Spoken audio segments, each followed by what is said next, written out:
आज एम के XM India limited को देखते हैं। और ये कोई बाय एंड सेल रिकमेंडेशन नहीं है। Just we are analysing good and bad point of the company and seeing the business, मतलब बिजनेस मॉडल को समझेंगे कि कैसे ये पैसे कमाती है कंपनी और क्या हिस्ट्री रही है कंपनी की। तो आज यही समझेंगे। चलो देखते हैं। यदि हम एक्सएम एम के एक्सएम इंडिया लिमिटेड की बात करें तो ये एक पब्लिक पब्लिक लिमिटेड कंपनी है जो कि 1992 में इसको फाउंड किया गया था और बेस्ड इन जयपुर है, जयपुर राजस्थान में। और इसका जो बिगनिंग हुई थी वो 27 साल पहले हुई थी। तब से और अब तक इस ये कंपनी ने एक्सपेंड किया है इन साइज ऑफ, चाहे वो साइज के मैटर में हो चाहे पर्सनल मैटर हो, तो दोनों पॉइंट पे इसने एक्सपेंड किया है कंपनी ने। स्पेशलाइज, यदि focus on the primarily introducing on the new brand. Brand के बारे में हम आगे और पढ़ेंगे। इंट्रोड्यूस करने के बाद फिर उस ब्रांड को पोजीशन करना इन द मार्केट। तो ये दो मेन फोकस रहे हैं कंपनी के। अब इस पे कितना खरी उतरी है कंपनी, कितना इसने एक्सपेंड किया है, कितना इसका ग्रोथ हुई है, ये सारे पॉइंट देखने लायक हैं।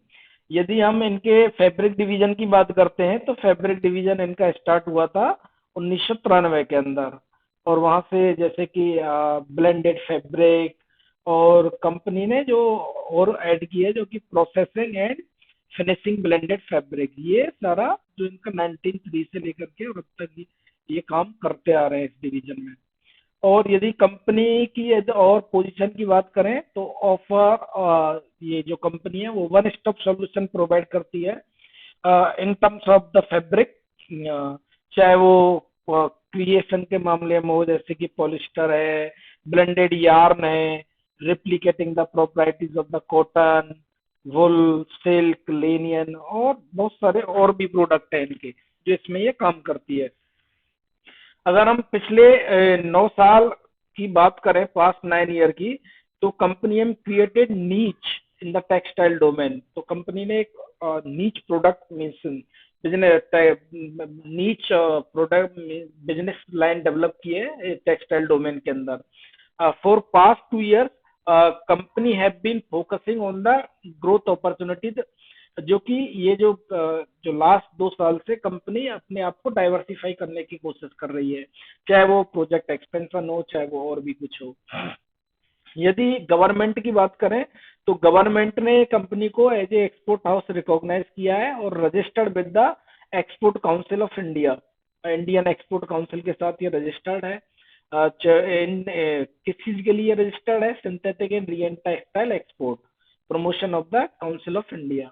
तो इस चीज के लिए गवर्नमेंट के साथ में रजिस्ट्रेशन है। अगर हम इसके जो एम के एक्स में वो एज ए डिस्ट्रीब्यूटर अपॉइंट हुआ है किसके किस कंपनी के प्रोडक्ट के लिए? John Paul Mitchell system. ये यूएस बेस्ड कंपनी है। इसके बारे में थोड़ा हम और डिटेल में पढ़ेंगे। और इसके जो ब्रांड है, मोरोकेन्योल, केटीन, इट्सटेन हेयर केयर। सो ये इसकी जॉन पॉल मिचेल सिस्टम की ब्रांड है। और इन्होंने इन ब्रांडों को सक्सेसफुली लॉन्च किया है इंडिया के अंदर, जो कि एबव लिस्टेड ब्रांड है, और maintain international image and integrity of that brand. और कंपनी के यदि डिस्ट्रीब्यूशन की बात करें तो प्राइमरली इस वाले जो ये ब्रांडों का इन्होंने एज ए डिस्ट्रीब्यूटर अपॉइंट किया गया है एम एक्सन को, तो इन्होंने स्टार्ट किया था फर्स्ट मुंबई सिटी से डिस्ट्रीब्यूट करना। फिर बाद में चल के इन्होंने ये एक्सपेंड कर दिया है डिस्ट्रीब्यूशन का और मेट्रोपोलियन ब्रांड का न्यू दिल्ली, बेंगलोर, पुणे, हैदराबाद, चेन्नई, अहमदाबाद, और जो कि कम से कम 5500 salon across of India, 5500 salon को ये कवर करता है, क्योंकि ये हेयर केयर की ब्रांड है तो ये 5500 सैलून को कवर करता है। अब यदि हम थोड़ा इंडस्ट्री ओवरव्यू की बात करें तो इंडस्ट्री ओवरव्यू की बात करते हैं तो 2021 में जो इंडियन टेक्सटाइल इंडस्ट्री का मार्केट था वो $223 बिलियन था। और टेक्सटाइल इन अप्रैल मार्केट जो था 2022 में $172 बिलियन था। और 2023 से 2028 के बीच में अकॉर्डिंग टू द एमार्क ग्रुप ये जो मार्केट है वो $387 बिलियन पहुंचने का है, जो कि एक्सपेक्टेड ग्रोथ की जा रही है करीब करीब 14.5% CAGR से। और by the 2025 this market is expected to the $350 billion. जो कि is the largest segment of the country. और 2030 तक 10% CAGR के हिसाब से इस मार्केट में ग्रोथ का अनुमान लगाया जा रहा है भाई 2030।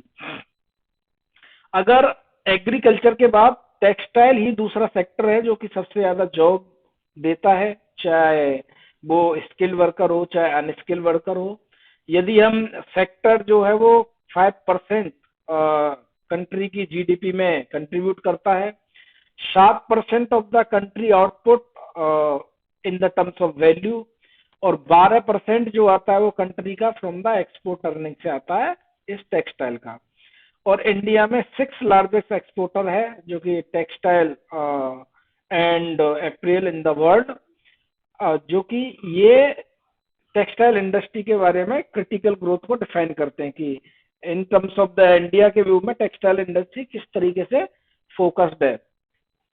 अगर हम थोड़ा FMCG को और देखते हैं तो जो मार्केट की मोर देन 60% पॉपुलेशन है, मोर देन 60% पॉपुलेशन आज भी गांव में रहती है, लेकिन उसका FMGC के कंजम्पशन में ओनली 30% का योगदान है FMGC के FMGC के कंजम्पशन में।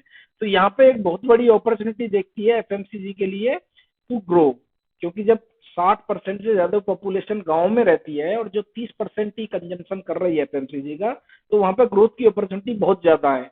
अब इस ग्रोथ को क्या क्या कर सकता है, मतलब क्या क्या ट्रिगर पॉइंट हो सकते हैं, जैसे कि राइजिंग एफ्लुएंस है, लार्ज वर्किंग पॉपुलेशन, जैसे जैसे काम बढ़ेगा लोगों के पास में काम करेंगे तो एक्सपेंडिचर आएगा, न्यूक्लियर फैमिली स्ट्रक्चर जो आ रहा है भाई, मतलब हस्बैंड वाइफ और बच्चे बस, और किसी मतलब जॉइंट फैमिली का स्ट्रक्चर टूट रहा है, तो ये एक है।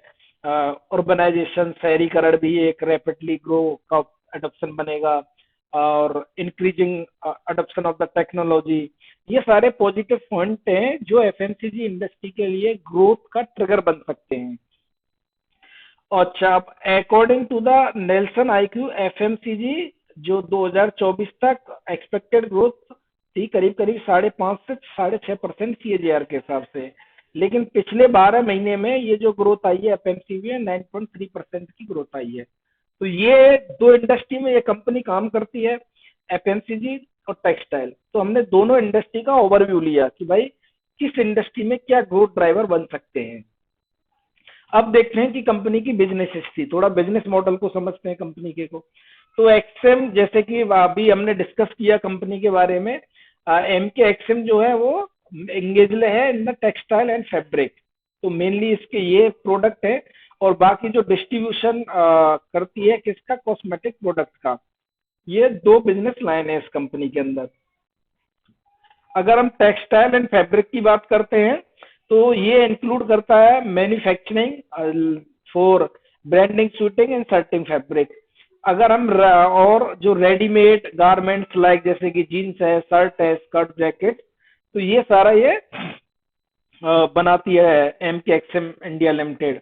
और इसका जो लार्जेस्ट मार्केट है वो US है, मिडिल ईस्ट है, वेस्टर्न अफ्रीकन कंट्रीज हैं, ये सारे इसके मार्केट्स हैं। अगर हम FMCG डिस्ट्रीब्यूशन की बात करें तो कॉस्मेटिक प्रोडक्ट का ये डिस्ट्रीब्यूशन करते हैं, जैसे कि personal care and hygiene products of the internationally reputed brand, जो कि हम उस जो रेपुटेटेड ब्रांड जिसके भी ये प्रोडक्ट है उसको भी हम पढ़ेंगे आगे चल के। अगर हम इनके रिलीफ सप्लायर की बात करें तो हाइजीन किट्स हैं, किचन सेट हैं, वुलन ब्लैंकेट्स हैं, फ्लीस ब्लैंकेट हैं, टेंट हैं, प्लास्टिक प्लास्टिक टायर पुलिंग्स हैं, प्लास्टिक स्लीपिंग मैट्स हैं, वाटर प्योरिफिकेशन है, टेबलेट्स हैं, एसेक्टा ये इनके रिलीफ सेगमेंट के अंदर आते हैं।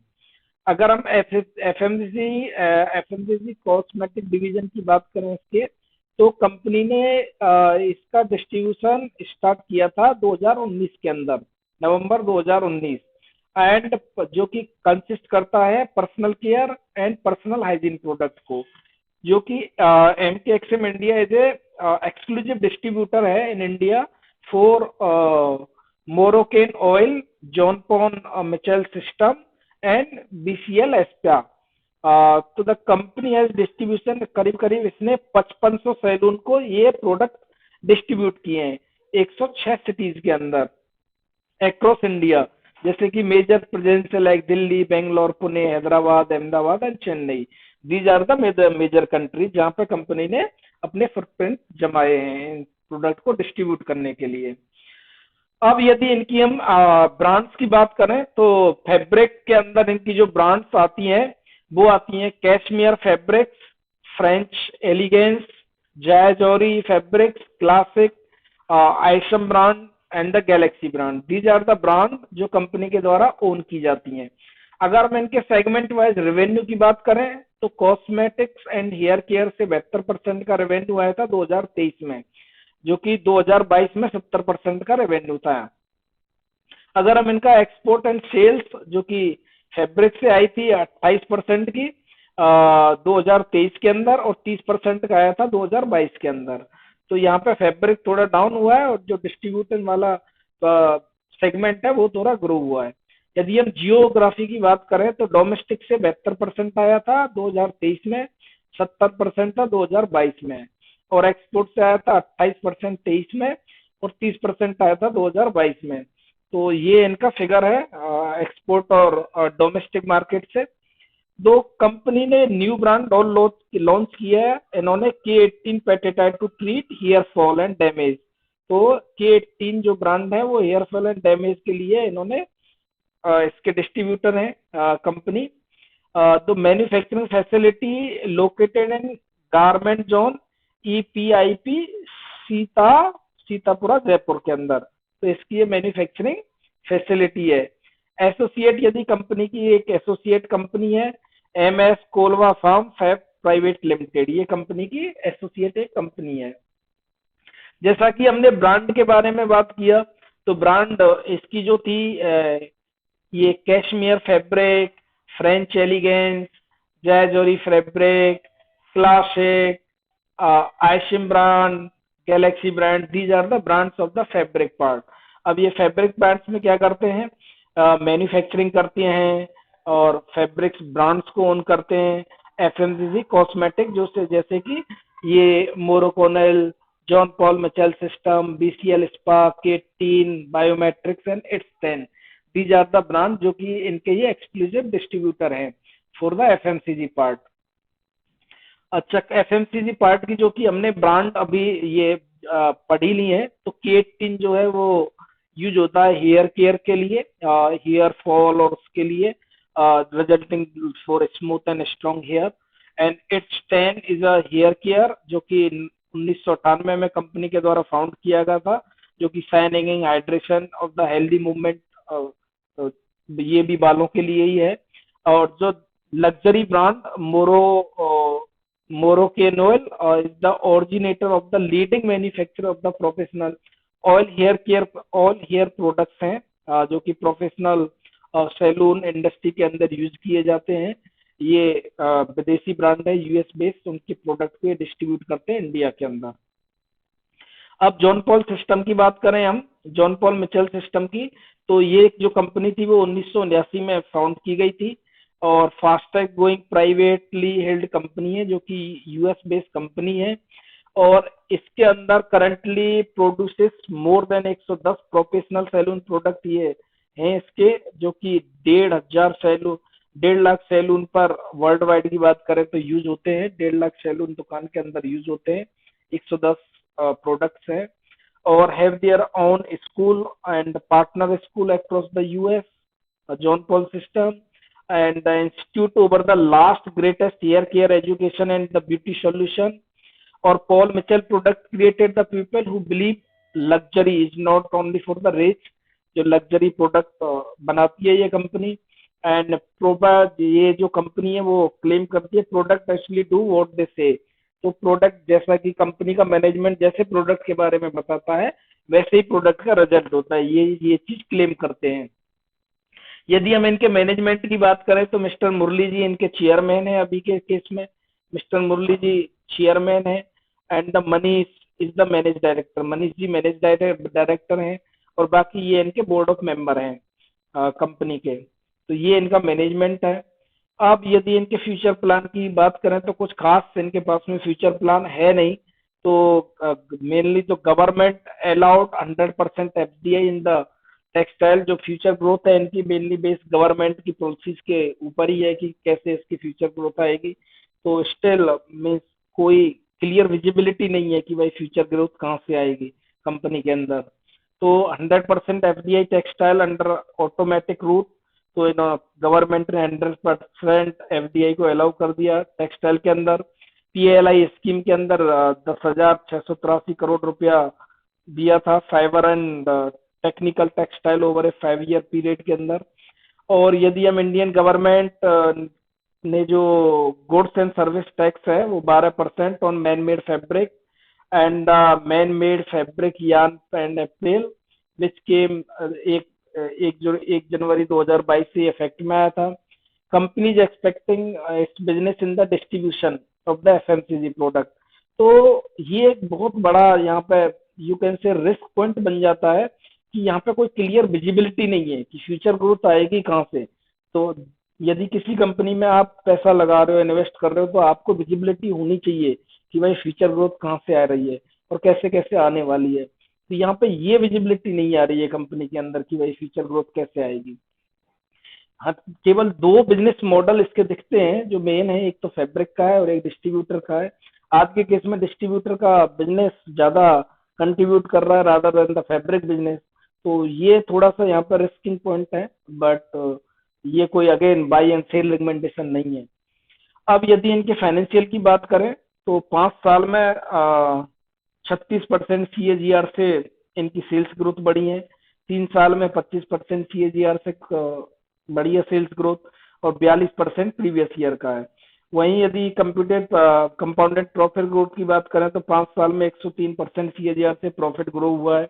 3 साल में 81% सीएजीआर से और पिछले 12 मंथ में 25% प्रॉफिट ग्रो हुआ है।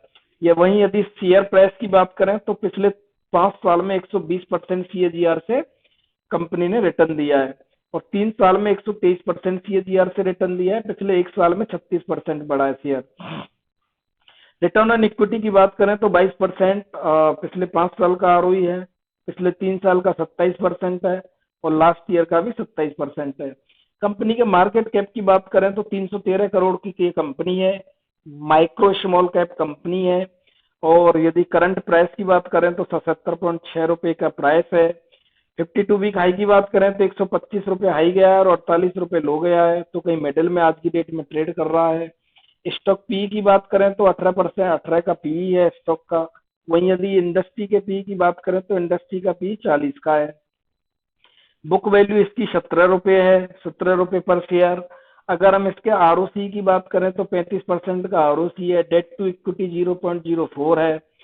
अगर हम इसके पीईजी रेशियो की बात करें तो 0.18 का पीईजी रेशियो है।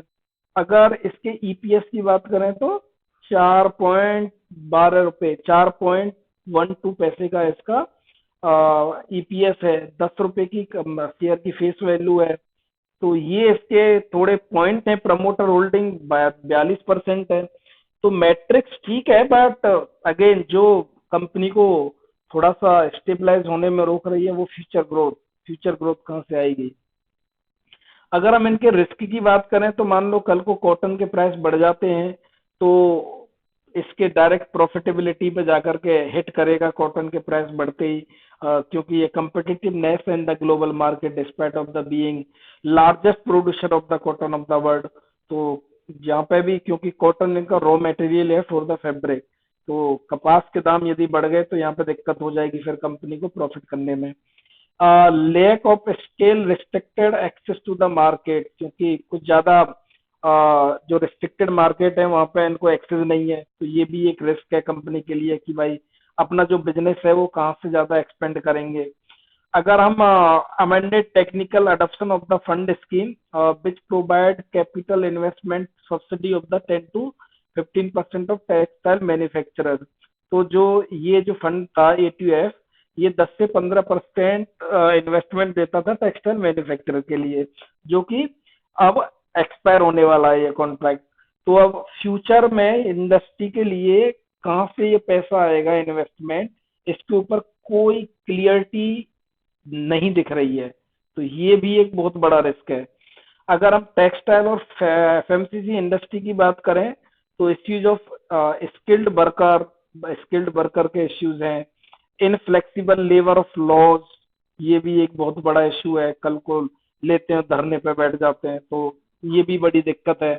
Lack of modernisation and the infrastructure of the bottleneck, ये तीन चार इशू जो कि चाहे वो स्किल्ड वर्कर की बात करें, चाहे हम लेबर लॉज की बात करें, चाहे हम लैक ऑफ मॉडर्नाइज की बात करें, तो ये टेक्सटाइल और एफएमसीजी दोनों इंडस्ट्री के लिए बहुत बड़े रिस्क हैं।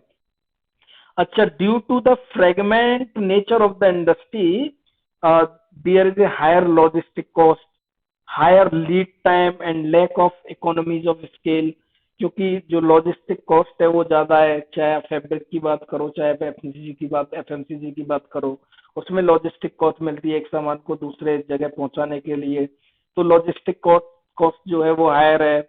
हायर लीड टाइम है किसी भी काम को लिए, ऐसा नहीं है कि आप गए तुरंत आपने प्रोडक्ट बेचा पैसे मिल गए, या फिर आपको कहीं भी किसी मार्केट में जाते हो तो बहुत मेहनत करनी पड़ती है इस फील्ड में, तब जाकर के आपको कोई लीड मिलती है। इकोनॉमी ऑफ स्केल नहीं है इस बिजनेस के अंदर, तो ये भी एक बहुत बड़ा रिस्क है।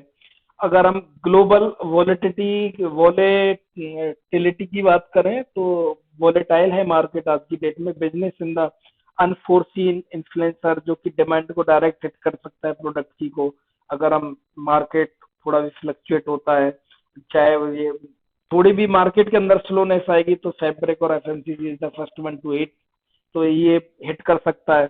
अगर हम डिस्ट्रीब्यूशन ऑफ जियो पॉलिटिक्स की बात करें तो यदि मान लो कुछ भी गड़बड़ होता है जियो पॉलिटिकली तो सप्लाई चेन गड़बड़ा जाएगी, जिससे कि डायरेक्ट इनके प्रोडक्शन पर असर पड़ेगा। तो ये रिस्क है जो कि कंपनी की विजिबिलिटी को थोड़ा अंडर इम्प्रेशन में डाल रहे हैं कि भाई आखिर कैसे फ्यूचर में ये ग्रो करेंगे और कैसे इन रिस्क को मिटिगेट कर रहे हैं।